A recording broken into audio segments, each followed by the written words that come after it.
शेतकरी मित्रहो नमस्कार.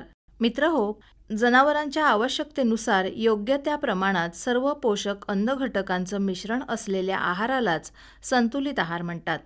आहारामध्ये वैरण आणि आंबोण या दोन गोष्टींचा समावेश होतो. वैरणीचे हिरवी आणि सुकी वैरण असे दोन भाग पडतात.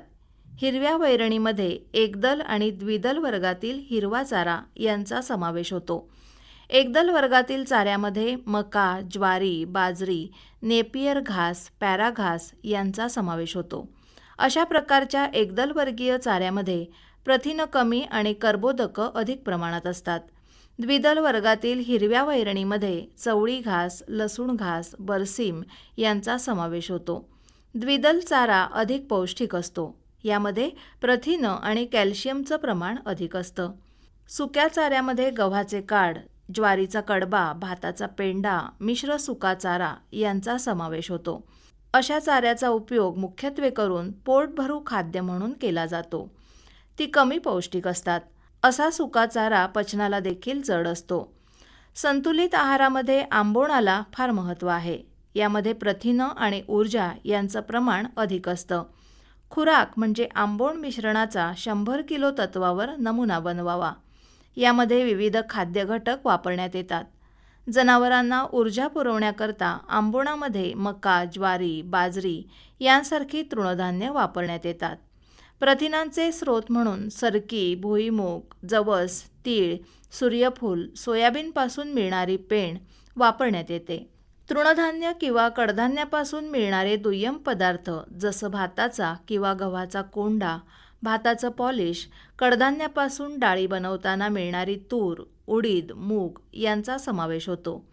त्याचप्रमाणे खुराकात 1 ते 2% खनिज मिश्रण, 1% शिंपला पूड किंवा डाय कॅल्शियम फॉस्फेट आणि 1% मीठ यांचा अवलंब करावा. खुराकात विविध खाद्य घटक वापरण्याचं कारण म्हणजे एका खाद्यातील अन्न घटकांची उणीव दुसऱ्या खाद्य घटकातील अन्न घटकापासून भरून निघते. आंबोणामध्ये साधारणतः 25 ते 35% पेंड, 25 ते 45% तृणधान्य, 25 ते 45% तृणधान्यापासून आणि 20 ते 30% कडधान्यापासून मिळणारे दुय्यम पदार्थ, 1 ते 2% खनिज मिश्रण आणि 1% मीठ यांचा समावेश होतो. दुभत्या जनावराला आंबोण देण्याचं प्रमाण त्यांच्या दुग्धोत्पादनावर अवलंबून असतं.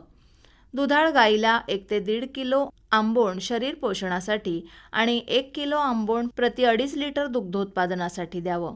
जसं 400 किलो वजनाची गाय 15 किलो दूध उत्पादन देत असेल तर तिला 1.5 किलो आंबोण शरीर पोषणासाठी आणि 6 किलो आंबोण 15 लिटर दुग्धोत्पादनासाठी असे 7.5 किलो आंबोण द्यावं.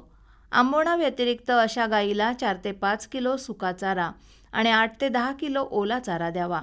दुधाळ म्हशींना प्रति किलो दूध उत्पादनासाठी लागणारे अन्न घटक गायींना लागणाऱ्या अन्न घटकापेक्षा अधिक असतात. याचं कारण म्हणजे म्हशींच्या दुधामध्ये स्निग्धांशाचं प्रमाण गायीच्या दुधापेक्षा अधिक असतं.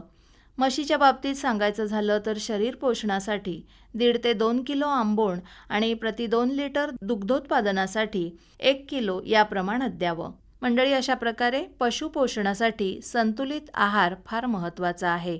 बरं तर पुन्हा भेटूया पुढल्या कृषीवाणीत. नमस्कार. कृषीवाणी या कार्यक्रमाचं वाचन केलं विद्या तावडे यांनी. या कार्यक्रमाचे सादरकर्ते होते विवेक वानखडे.